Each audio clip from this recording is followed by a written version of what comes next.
नमस्कार। आज हम बढ़ते हैं अपने राजनीति शास्त्र के एक बेहतरीन टॉपिक पर जिसका नाम है संविधान। आइए जानते हैं संविधान क्या है। किसी भी देश की संप्रभुता और उसके शासन करने की जो पद्धति होती है उसका जो निर्माण होता है वह संविधान के माध्यम से ही होता है। यदि इस देश में भारत की ही हम बात करें तो भारत में जब हमारे देश की नींव पड़ी, हमारे देश की आज़ादी की नींव पड़ी, तब एक संविधान की आवश्यकता हमारे राजनेताओं ने महसूस की थी। और यह संविधान की आवश्यकता पूरी दुनिया में लगभग जो भी लोकतांत्रिक देश रहे हैं वहाँ संविधान की आवश्यकता तो पड़ी है, चाहे वह लिखित रूप में हो या फिर अलिखित रूप में। लेकिन संविधान की आवश्यकता तो आदमी को पड़ती है, समाज को पड़ती है, सरकारों को पड़ती है। चूंकि लोकतंत्र को बहाल करना है तो आपको और आपकी संप्रभुता को आपको दुनिया को दिखाना है, अपने अस्तित्व को दिखाना है, तो संविधान तो आपको बनाना ही पड़ेगा। आज हम टॉपिक पर जो बात करने वाले हैं वह है संविधान। तो संविधान की अनिवार्यता और आवश्यकता पर सबसे पहले हम चर्चा कर लें कि भारत में संविधान की जो अनिवार्यता है और आवश्यकता आखिर पड़ी क्यों, या फिर पूरी दुनिया में हम जर्मनी को देख लें, हम ब्रिटेन को देख लें, हम यूएसए को देख लें, हम फ्रांस को देख लें, उन सभी जगह वो जगह जो है सो लोकतांत्रिक देश रहे हैं और इस कारण उनको अपने लोगों के शासन व्यवस्था को बनाए रखने के लिए संविधान की आवश्यकता पड़ी। संविधान इसलिए भी अनिवार्य है कि पूरे देश का सिस्टम कैसा होगा, और संविधान की अनिवार्यता और आवश्यकता इसलिए भी पड़ती है कि उस देश का जो नागरिक होता है उस नागरिक को सुरक्षा प्रदान करने के लिए, उनके सामाजिक, आर्थिक एवं धार्मिक संस्कृति को बचाए रखने के लिए, उनके अस्तित्व, मूल अधिकार को बचाए रखने के लिए, उनको सामाजिक न्याय और अधिकार दिलाने के लिए, उनकी कार्यपालिका, न्यायपालिका और व्यवस्थापिका या फिर विधायिका किस तरह से काम करेगी, इसको भी देखने के लिए संविधान की आवश्यकता और अनिवार्यता महसूस की गई। आगे हम लोग संविधान का अर्थ और परिभाषा की ओर बढ़ेंगे। संविधान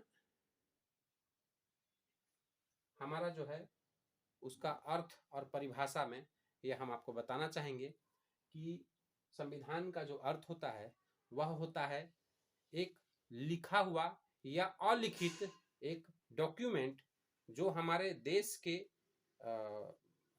हमारे जो नेता होते हैं, हमारे जो कार्यपालिका के जो अंग होते हैं, वो लोग मिल करके एक लिखित सिस्टम बनाते हैं जिस सिस्टम से हमारा देश चल सके, और वही विशेष रूप से संविधान कहलाता है। संविधान के कार्य हैं, संविधान के बहुत सारे कार्य होते हैं। संविधान देश में कार्यपालिका का सिस्टम डेवलप करने का काम करता है, न्यायपालिका का सिस्टम डेवलप करने का काम करता है, विधायिका का सिस्टम डेवलप करने का काम करता है। हमारे देश में विधायिका कैसे चुनी जाएगी, हमारे देश में कार्यपालिका कैसे काम करेगा, हमारे देश में न्यायपालिका कैसे न्याय करेगा, उसकी पूरी व्यवस्था संविधान जो है सो संविधान का जो कार्य है उसमें रहता है। संविधान में अलग अलग भाग हैं और ये केवल हमारे संविधान की मैं बात नहीं करता हूँ, हम पूरे देश के संविधान की बात करते हैं कि संविधान हमारे उस देश के नागरिकों के मूल अधिकारों की रक्षा भी करने का काम करेगा। जैसे आप हम लोगों के ही देश का जो संविधान उठा के देखेंगे, भाग 1 में आपको स्पष्ट दिखता है कि राज्य और संघ का जिक्र मिलता है। आपको भाग 2 में नागरिकता भी मिलती है, भाग 3 में मूल अधिकार मिलते हैं, भाग 4 में नीति निर्देशक तत्व मिलते हैं, भाग 4A में मूल कर्तव्य मिलता है। इस तरह से अलग अलग संविधान जो है सो अपने अपने अलग अलग भागों में बटा हुआ है और उसके अलग अलग कार्य हैं। और कार्य की निगरानी जैसे देश की संसद करती है, या फिर कई दफा आपने देखा होगा कि संविधान को के जो बिंदु हैं उनको समीक्षा उनको करने के लिए सुप्रीम कोर्ट भी जो है भारत में हमारा सुप्रीम कोर्ट भी यह काम को करता है। आगे हम लोग देखते हैं हमारा संविधान। अब हम इस पर बात कर लें कि हमारा संविधान एक्चुअल में किस तरह से है, किस तरह से काम करेगा, और संविधान सभा का गठन हमारा कैसे हुआ, भारत का विभाजन और संविधान सभा, संविधान की रचना और 26 जनवरी का महत्व। ये विशेष जो बिंदु हैं, आज हम लोग इन सभी चीज़ों पर चर्चा करेंगे। चूंकि आज पहली क्लास है तो आज हम लोग सबसे पहला संविधान की अनिवार्यता एवं आवश्यकता पर हम लोग आज का कक्षा को समेटेंगे, और बाकी अन्य बिंदुओं पर फिर से एक दूसरे दिन अलग से इसकी कक्षा आयोजित करेंगे, जिसका लिंक डिस्क्रिप्शन बॉक्स में हम लोग उपलब्ध करा देंगे। सबसे पहली चीज है संविधान की अनिवार्यता और आवश्यकता। संविधान क्यों आवश्यक है? सबसे पहले तो ये जानने की आवश्यकता है कि संविधान हम लोगों को के लिए जरूरी क्यों है। भाई हम अच्छे से रह सकते हैं, हम जैसे देश में रहते हैं उस देश में जो है सो कहीं निरंकुशता ना आ जाए, हमारा जो शासक वर्ग है जिसको हम चुन करके भेज रहे हैं वह कहीं तानाशाह ना हो जाए। हम मेरा जो एग्जीक्यूटिव बॉडी है, हमारी जो कार्यपालिका है, हमारे जो डीसी हैं, एसपी हैं, हमारे जो बीडीओज हैं, इस तरह का जो स्ट्रक्चर भारत में बना हुआ है, अन्य देशों में भी इस तरह का ही स्ट्रक्चर लगभग रहता है। वो जो कार्यपालिका जो है वो कहीं निरंकुश ना हो जाए, वो कहीं लोगों को के मूल अधिकारों का हनन न करने लगे। बहुत सारे समय में ब्रिटेन की जब सरकार थी उस समय भारत में हम लोगों ने देखा, और भी भारत ही नहीं, ब्रिटेन तो एक ऐसा देश था, कहता है कि उसका तो कभी सूर्य अस्त ही नहीं होता था, उसका साम्राज्य इतना बड़ा था।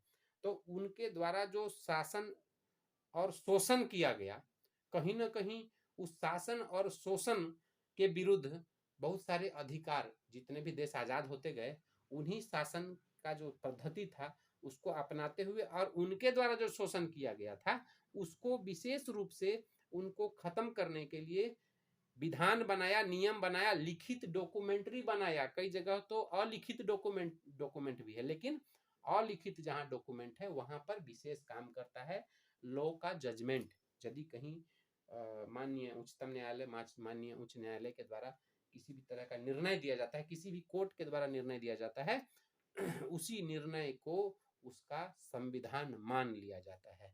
या फिर कई ऐसे देश भी रहे हैं जैसे जर्मनी का एक संविधान है वो अलिखित संविधान है। इसी तरीके से यूएसए हो गया, हमारा भारत हो गया, रसिया हो गया। तो ये सब जो देश हैं ये इन सब का लिखित, स्विट्जरलैंड हो गए, इन सब का लिखित संविधान है, एक लिखी हुई परंपरा है, उसी पर हम लोग आगे चलते हैं।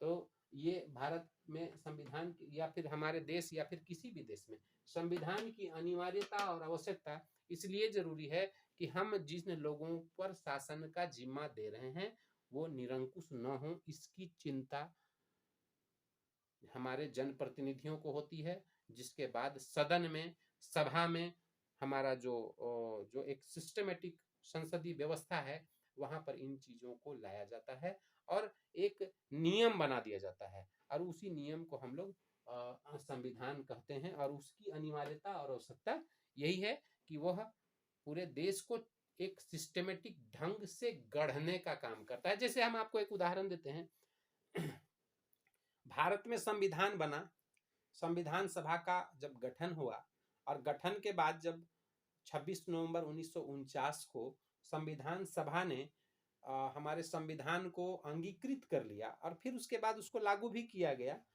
26 जनवरी 1950 में उसको लागू कर दिया गया। लेकिन ठीक उसके विपरीत संविधान की अनिवार्यता और आवश्यकता के बारे में यह बताने की विशेष आवश्यकता है आप लोगों को कि यदि देश का संविधान बेहतर होगा तो आपका देश भी मजबूत होगा।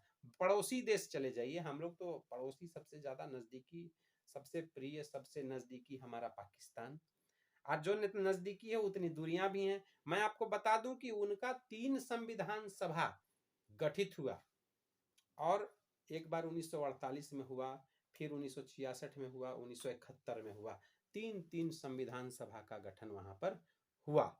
और वह संविधान सभा पाकिस्तान का जो संविधान सभा था वो कहीं ना कहीं वो शुरुआती जो संविधान बना वो कहीं ना कहीं गड़बड़ था, तभी दोबारा से संविधान का गठन करना पड़ा और पुनः संविधान का 3 बार गठन किया गया। और अभी जो तीसरा वाला संविधान सभा का जो गठन हुआ उसके जो नियम है या संविधान है वो पाकिस्तान पर लागू होते हैं। लेकिन भारत के राजनेताओं ने, परिपक्व लोगों ने, महात्मा गांधी के नेतृत्व में जो हमारे जो संविधान सभा का जो गठन किया गया था 9 दिसंबर 1946 को पहली बैठक उनकी हुई। और पुनः 2 दिन के बाद पहले तो उनके 9 दिसंबर वाले जो बैठक हुई थी उसमें जैसे प्रोटेम स्पीकर का एक नियम होता है कि भाई प्रोटेम जब विधानसभा का गठन होता है तो एक प्रोटेम स्पीकर चुन लिए जाते हैं जो कि लोगों को शपथ दिलाने का काम करते हैं। तो कहा जाता है कि 9 दिसंबर 1946 को संविधान सभा के प्रथम कार्यकारी अध्यक्ष जो हैं उनका चयन किया गया था, जो स्वर्गीय, अब तो स्वर्गीय हैं, श्री सच्चिदानंद सिन्हा जी का जो है सो चयन किया गया। पुनः 2 दिन के बाद अस्थायी तौर पर संविधान सभा के जो अध्यक्ष हैं उनका चयन किया गया जो डॉक्टर राजेंद्र प्रसाद थे। और उनके द्वारा लगातार प्रक्रिया, उसी समय संविधान का जो प्रारूप समिति था उसके अध्यक्ष डॉक्टर भीमराव अंबेडकर को बनाया गया था। इस तरह से बहुत सारी प्रक्रियाएं चली और प्रक्रिया चलने के लगभग 3 साल की प्रक्रिया चली, तब जाकर के एक बेहतर संविधान का गठन हमारे देश के नेताओं ने किया था। तो कहीं ना कहीं संविधान की अनिवार्यता और आवश्यकता और संविधान की मजबूती, इसको भी देखने की जरूरत है कि हमारा संविधान अच्छा बन रहा है या खराब बन रहा है। यदि अच्छा संविधान बनेगा तो आने वाले दिनों में उसका प्रभाव देश में और मजबूती से आएगा, हमारा देश मजबूत होगा, राजनीतिक अस्थिरता कम हो जाएगी, निरंकुशता समाप्त हो जाएगी, जनता जवाबदेह होगी, नेता जवाबदेह होंगे, अधिकारी जवाबदेह होंगे। लेकिन यदि संविधान नहीं रहेगा तो कोई जवाबदेही नहीं होगी। कोई देश उदय होगा तो उसका अस्त भी हो जाएगा यदि संविधान नहीं रहा तो। इस तरह से मुझे लगता है कि संविधान की अनिवार्यता आपको आज के इस विषय में टॉपिक में समझ आ गई होगी। और अगला वीडियो हम लोग बनाएंगे संविधान का अर्थ एवं परिभाषा, और इसे देखने के लिए आप इसी वीडियो के डिस्क्रिप्शन बॉक्स में जा सकते हैं।